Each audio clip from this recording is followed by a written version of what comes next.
જુઓ એમસીક્યુની ચર્ચા કરીએ આપણે.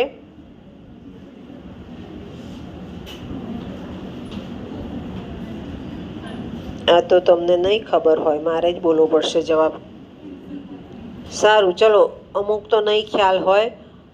અંગકોર વાટ મૂળ રીતે કયા દેવતાને સમર્પિત હિન્દુ મંદિર તરીકે બનાવવામાં આવ્યું હતું?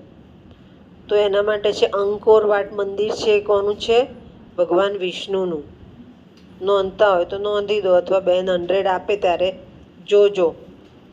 અંગકોર વાટ મંદિર એ કોનું છે? ભગવાન વિષ્ણુનું.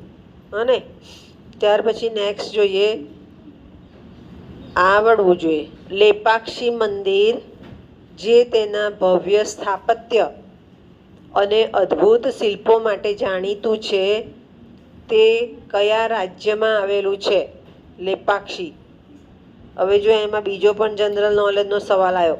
સ્થાપત્ય અને શિલ્પ માટે જાણીતું છે લેપાક્ષી મંદિર, અને ક્યાં આવ્યું છે? આંધ્રપ્રદેશમાં. નોંધી દો, લેપાક્ષી મંદિર આંધ્રપ્રદેશ. થોડું થોડું નોંધતા જાઓ.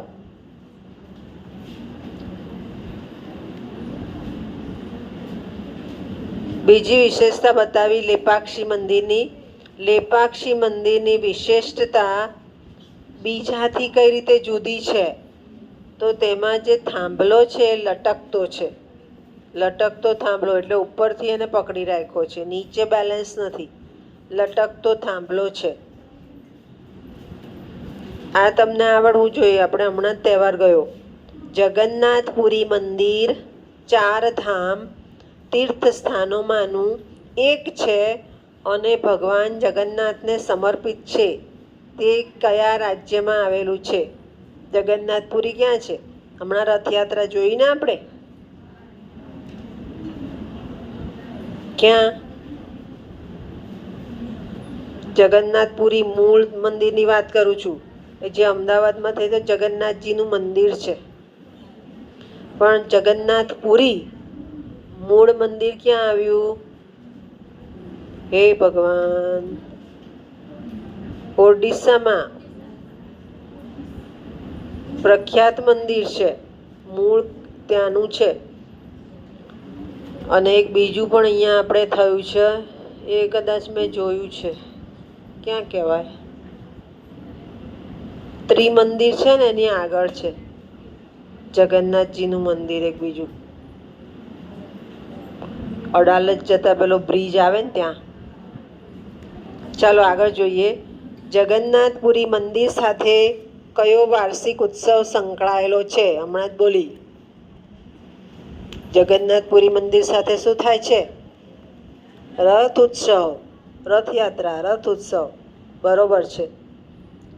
બૃહેશ્વર મંદિર જેને તંજાવુર, જો આ પણ બીજો જનરલ નોલેજ નીકળ્યો. બૃહેશ્વર મંદિરનું બીજું નામ તંજાવુર. તંજાવુર મંદિર તરીકે ઓળખવામાં આવે છે. તે કયા હિન્દુ દેવતાને સમર્પિત છે? એ કદાચ તમને ના ખબર હોય. ભગવાન શિવને. હવે તમારે જાણવા જેવું આવ્યું. તંજાવુર મંદિર તેના સ્મારક ટાવર અથવા વિમાન માટે પ્રખ્યાત છે. તેના બાંધકામમાં મુખ્યત્વે કઈ સામગ્રીનો ઉપયોગ કરાયો છે? તો એનું ટાવર છે ગ્રેનાઇટથી બનાવેલું છે. એક હું જનરલ નોલેજમાં સંભળાવીશ તમને. કર્ણાટકમાં એક મંદિર છે, સાંભળશું આપણે. આપણે મોટે ભાગે કોઈ વસ્તુ ચણાય તો આમ નીચે એનો બેઝ આપવો પડે અને નીચે ઉપર આમ ટાવર જાય.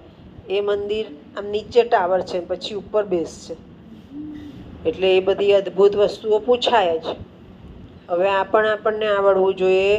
મોઢેરા ખાતેનું સૂર્ય મંદિર સૂર્ય ભગવાનને સમર્પિત છે. તે કયા રાજ્યમાં આવેલું છે? મોઢેરા કયા રાજ્યમાં? મહેસાણા જિલ્લો, રાજ્ય? મહેસાણા કીધું એ જિલ્લો. ગુજરાત. ગુજરાત જ આવે, પણ આપણે એમાં બેઠા જ તો નથી ખબર. હવે સાંભળો. મોઢેરા સૂર્ય મંદિર કઈ સ્થાપત્ય શૈલી માટે જાણેલું છે? ત્યાં પેલું ડાન્સ થાય છે ને અમુક દિવસે, નાગારા શૈલી માટે. એમાં અદ્ભુત નૃત્યની પણ કળા છે. આગળ જોઈએ, ઓડિશામાં આવેલું કોણાર્ક સૂર્ય મંદિર તેના અનન્ય રથ આકારના સ્થાપત્ય માટે પ્રખ્યાત છે. તે કયા રાજવંશ સાથે સંકળાયેલ છે? આ તમને ના આવડે. ગંગા. કોણાર્ક સૂર્ય મંદિરનો મુખ્ય હેતુ શું છે? આવડવું જોઈએ. કોણાર્ક સૂર્ય મંદિરનો મુખ્ય હેતુ શું છે? તો કોણાર્ક મંદિર સૂર્ય મંદિર છે, તો સૂર્યની ઉપાસના કરવી એનો મુખ્ય હેતુ છે. સૂર્યમાંથી ઘણું બધું મળી શકે છે. એટલે આપણે અહીંયા આ કોબા પાસે પેલું મંદિર છે ને, જૈનોનું કયું છે? તીર્થંકરોનું. એમાં લગભગ હું એક વખત સાંજે ગઈ હતી ત્યારે તો થયું હતું. મોટે ભાગે રોજ થાય છે એવું એ લોકો કહે છે. સાંજે જે સૂરજ ઢળે છે ને એનું સીધું તેજ એ તીર્થંકરના કપાળ સુધી પહોંચે છે.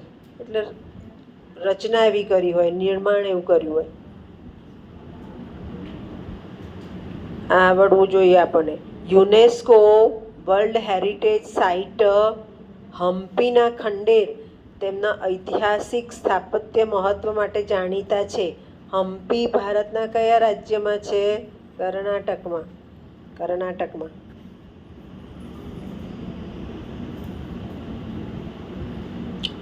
નેક્સ્ટ, વિરૂપાક્ષ મંદિર હમ્પીમાં એક અગ્રણી ધાર્મિક માળખું છે.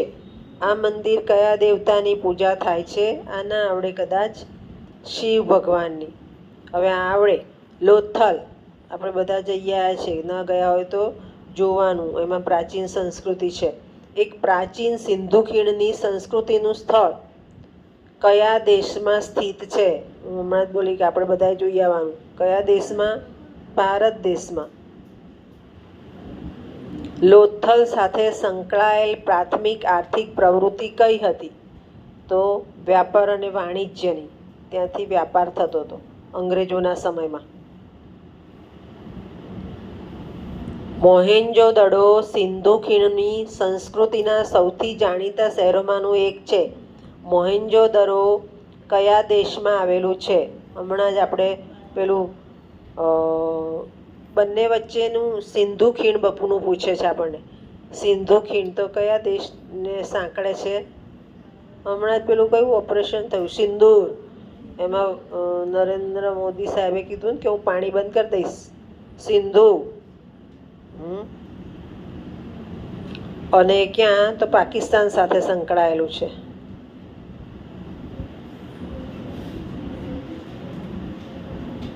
ધોળાવીરા આ પણ આપણું જ છે. સિંધુ ખીણની સંસ્કૃતિનું બીજું મહત્વનું સ્થળ કયા રાજ્યમાં આવેલું છે? ગુજરાત. ગુજરાત રાજ્યમાં છે. ધોળાવીરા અદ્યતન જળ વ્યવસ્થાપન પ્રણાલી માટે જાણીતું નગર છે. એટલે એ જળાશયોનું નામ આપવામાં આવ્યું છે. અને કેવી રીતે ઓળખાય છે? ટાંકીઓ તરીકે, કે પાણીનું સંગ્રહ સ્થાન છે ત્યાં. મેં નથી જોયું. કોઈ જોયું છે ધોળાવીરા?